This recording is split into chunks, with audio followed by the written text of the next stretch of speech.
Channel Shri আছে। আশা করি আপনারা সবাই খুব ভালো আছেন।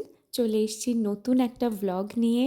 এই ভ্লগটা পোস্ট করতে সত্যি অনেক দেরি হয়ে গেল, তবে চেষ্টা করব এবার থেকে রেগুলারলি ভ্লগ দেওয়ার। যাচ্ছি ইন্ডিয়ানাপোলিস, উদ্দেশ্য আমার বরের একটা কনফারেন্স, কিন্তু আমারও ছোটোখাটো একটা ঘোরা হয়ে যাবে। কথা ছিল খুব সকাল সকালই রওনা দেওয়ার, কিন্তু তা তো হলো না। বেরোতে বেরোতে প্রায় 9টা-10টাই বেজে গেল।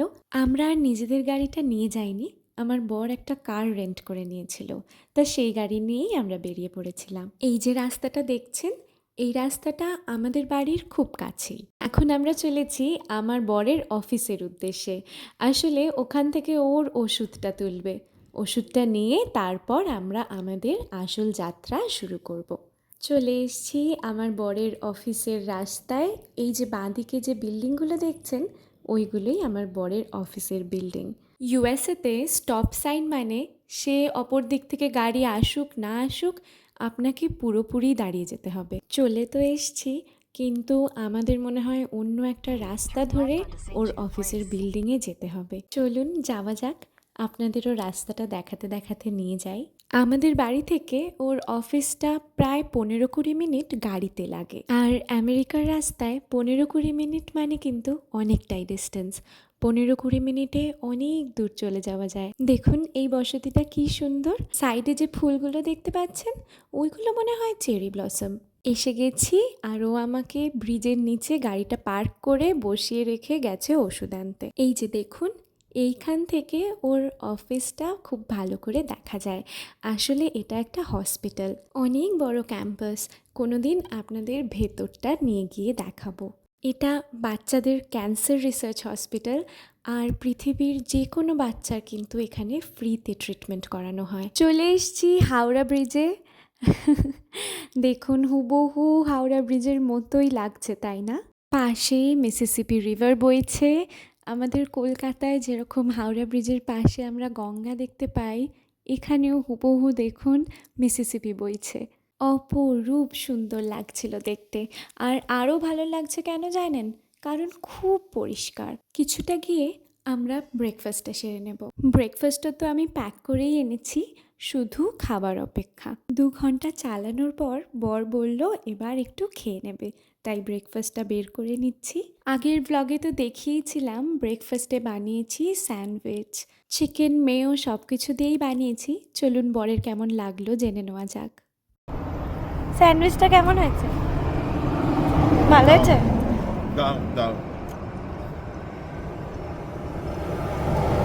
দারুণ হয়েছে। যাক, স্যান্ডউইচটা ওর তাহলে ভালো লেগেছে। পেট পুজো করে আবার আমরা রওনা দিয়ে দিয়েছি। পাশে মিসিসিপিকে দেখতে দেখতে আমরা চললাম আমাদের গন্তব্যস্থলে। খাবার পর 2 ঘন্টা মতো আমি গাড়ি চালিয়েছিলাম। চলুন ঢুকে পড়েছি অন্য একটা স্টেটে, যার নাম ইলিনয়। ঢুকে পড়েছি মিজোরি ক্রসিং, মিজোরি ছাড়িয়ে, হ্যাঁ। তবে টেনেসি থেকে আর্কানসা থেকে মিজোরি থেকে ইলিনয়, এরপরটা হচ্ছে ইলিনয় থেকে ইন্ডিয়ানা। কটা স্টেট হলো? Tennessee, Arkansas, Illinois, Tennessee, Arkansas, Missouri, Illinois, Indiana. 5টা। এই যে সামনে আসছে শিকাগো, সোজা গেলে শিকাগো।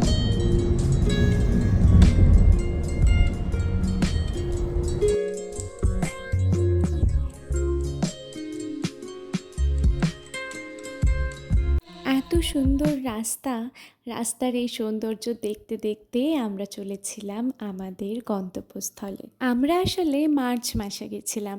মার্চ মাসে ঠান্ডা থাকে ঠিকই, কিন্তু অন্তত এই সবুজ দেখা যায়। সামনে দেখুন কতটা আপেল, দুধারে পাহাড় আর মাঝখানে রাস্তা। আমরা এখন যাচ্ছি একটা স্টেট পার্কে। যেতে যেতে ওই গুগল ম্যাপে দেখলাম একটা স্টেট পার্ক পড়বে, ভাবলাম সেখানেই হল্ট দিই। কি কিউট না? ওই দেখো গরু তোমার ফেভারিট? হ্যাঁ, ওরা খুবই কিউট হয়। আমার খুব ফেভারিট। আমার সবই ফেভারিট। স্লাইমিটা তো খুবই কিউট ছিল। কোনটা? তো ডাস্টিনের স্লাইমিটা তো খুবই কিউট ছিল। ওকে ছেড়েও দিল। অন্তু খুবই ছেড়ে দিল? ও ডাস্টিন ওকে বললো না যে লেটাস গো, ও তো ওকে কিছু করলো না, খেলাম না। তাই হ্যাঁ, ওই যে খুবই কিউট। ওয়াও, এটা চেরি ব্লসম না? আমি জানি না অ্যাকচুয়ালি যে এটাকে চেরি কথা বলে কি। ওয়াও, কি সুন্দর রাস্তাটা, কি সুন্দর, কতটা আপহিল গো, ওরে বাবারে, প্রচুর আপহিল।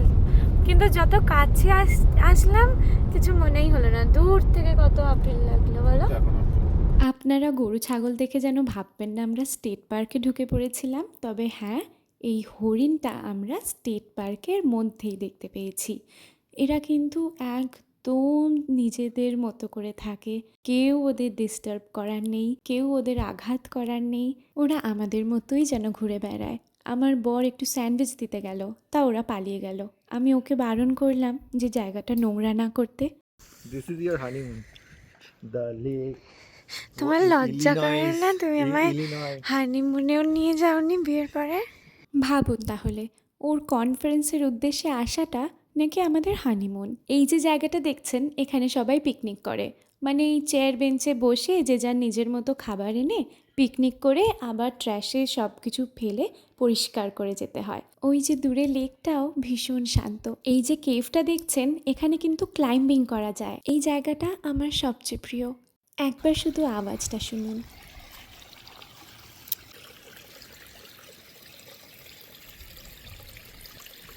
ঠিক যেন মেডিটেশন মিউজিক মতো না? আর এইগুলো স্টেপিং স্টোন, ঠিক যেন রূপকথার গল্প। জায়গাটা এত নির্জন, এত শান্ত, লোকজন আছে কিন্তু সবাই সুন্দর পরিবেশটা মেনটেন করে। এই যে বোর্ডগুলো দেখছেন, এগুলো ট্রেল ম্যাপ। ট্রেল মানে তো ওই জঙ্গল দিয়ে হাঁটার পথ। তাছাড়াও এই জঙ্গলে কোথায় ঝর্ণা আছে, কোথায় ক্লাইম্বিং করার জায়গা আছে, সব এই ম্যাপে দেওয়া। চলুন, এতে কি লেখা আছে দেখা যাক। স্নেক আছে বললাম। স্নেক, কপারহেড, ও কপারহেড আছে। মাসুসুকা, এই স্নেকগুলো প্রচুর আছে এখানে। প্রচুর ভেনামাস এই দুটোই। স্ন্যাপিং টার্টল, এটাও মনে হচ্ছে খুবই। আর এই প্ল্যান্টগুলো পয়জন আইভি। এটা বিচুটি পাতা মনে হয়। ও বিচুটি, মনে হয়। স্টিঞ্জিং নেটল। বা এটা, হ্যাঁ এটা মনে হয় বিচুটি। এইগুলোর মধ্যে পয়জনস। না, এটা বলছে লাইফ থ্রেটনিং গো। সাপখোপের বিষয় তো পড়লামই, কিন্তু ওসব তোয়াক্কা না করে এখন আমরা চলে এসেছি ঝর্ণা দেখতে। এত সুন্দর মেনটেন্ড।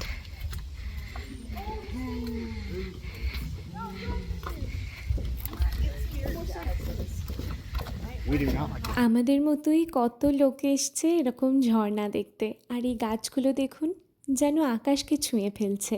সব থেকে মজার কথা কি জানেন, এই স্টেট পার্কগুলো কিন্তু সরকার মেনটেন করছে, মানে আমাদের থেকে কিন্তু একটা টাকাও কোনো রকম নেয়নি বা আমাদের কোনো টিকিট কেটে ঢুকতে হয়নি। সামনে এই ফ্যামিলিটাও যাচ্ছে হয়তো ওই গুহার ওপর উঠতে। অনেকেই চেষ্টা করছিল, কিন্তু এতটাই স্লিপারি, মানে দেখুন না, পুরো শ্যাওলা হয়ে আছে। ওরা তো চেষ্টা করেও শেষমেশ উঠতে পারলো না। চলুন দেখি আমরা একটু চেষ্টা করি।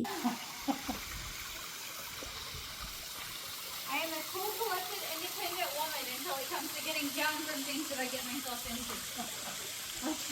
Let's not do that. I think I will choose to not do. হ্যাঁ,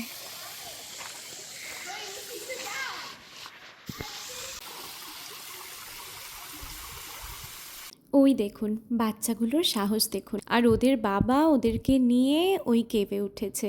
আমরাও চেষ্টা করেছি জানেন, উঠতেও পেরেছি, কিন্তু যা শ্যাওলা, ফোন নিয়ে তো ওঠা হয়নি, তাই ভিডিও করা হলো না। চলুন এবার এখান থেকে বেরোনো যাক। গাড়ি নিয়ে যেতে যেতে দেখা মিলল এই লেকটার। পুরো দেখো সমুদ্রের মতো আওয়াজ হচ্ছে। বোল্ডার, এটা সমুদ্র নাকি? তো এরকম সমুদ্রের মতো ঢেউ হচ্ছে। বিশাল বড় লেক।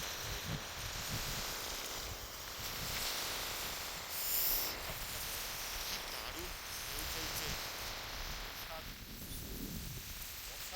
হাওয়া দিচ্ছে, বৃষ্টি পড়ছে।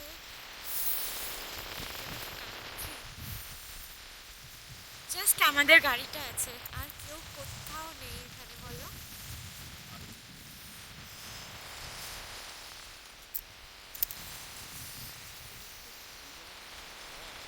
হ্যাঁ, এখানটা একটু মাটি।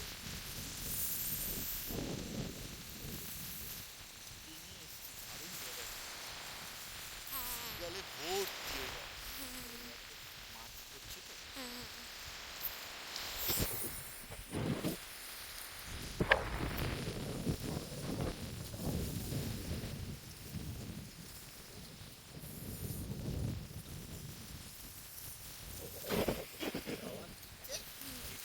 দেখলেন, ওটা একটা লেক, কেউ বলবে বলুন? ঠিক সমুদ্রের মতো ঢেউ, কি মারাত্মক হাওয়া দিচ্ছিল, বৃষ্টি পড়ছিল, আর তার মধ্যে শুধু আমরা একা ওখানে। একটু ভয়ও লাগছিল, তাই বেরিয়ে পড়লাম আবার আমরা। কি বৃষ্টি হচ্ছে, ভেবেছিলাম ওই লেকে বসে খেয়ে নেব, কিন্তু মাঝপথে যা হলো সে নয় পরের ভ্লগেই বলবো। শেষমেশ ঢুকতে পেরেছি হোটেলে। আমাদের পৌঁছানোর কথা ছিল সন্ধ্যে 7টায়, আর আমরা ঢুকতে পেরেছি রাত 11টার পরে। মাঝখানে এত দুর্যোগ যে কিছু খাওয়াও হয়নি। যাই হোক, কথা হবে পরের ভ্লগে। আপনারা ভালো থাকবেন, সবাইকে ভালো রাখবেন।